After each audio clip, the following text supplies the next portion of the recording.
Sunday आला की बिर्याणी खायची इच्छा होती, पण बिर्याणी बनवणं खूप कटकटीचं वाटतं ना, मग ही इझी रेसिपी नक्की ट्राय करा.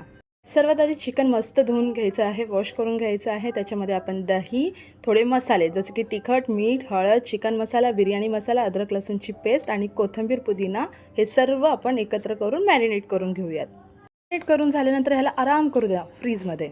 एका साईडला बिर्याणीचा भात करून घेऊयात. एका पातेल्यामध्ये 1 चम्मच तेल गरम करा. त्याच्यामध्ये सर्व खडे मसाले, कोथिंबीर, लिंबू, थोडेसे तुकडे आणि 1 मिरची उभी कापून टाका. ही पाणी टाकून उकळून घ्या. पाण्याला उकळी आल्यानंतर त्याच्यामध्ये वॉश केलेले बिर्याणीचा तांदूळ घालायचा आहे आणि भात थोडासा 70 to 80% फक्त शिजून घ्यायचा आहे. आता करूयात ग्रेव्ही. दुसऱ्या पातेल्यामध्ये परत तेल गरम करायचं आहे. थोडेसे खडे मसाले, कांदे टाकून परतून घ्यायचा आहे. मी एक हिरवी मिरची आणि अद्रक लसूणचा पेस्ट टाकला आहे. इथे मी टोमॅटो टाकते. टोमॅटो ऑप्शनल आहेत. बाकीचे आपण सर्व सुके मसाले टाकूया. तिखट, मीठ, हळद, धने पावडर, चिकन मसाला जे तुम्हाला ॲडिशनल ॲड करायचं आहे ते करा.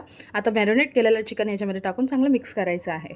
मिक्स करून झाल्यानंतर आपल्याला ही ग्रेव्ही थोडीशी कुक करून घ्यायची आहे. त्यामुळे ह्याच्यावरती झाकण लावा. झाकण लावून थोडंसं शिजू द्या. शिजून झाल्यानंतर जे आपली राईस रेडी झालेली आहे ते या ग्रेव्हीमध्ये टाका. तुम्ही लेअर करून सुद्धा लावू शकता. मी ते डायरेक्टली टाकलेलं आहे.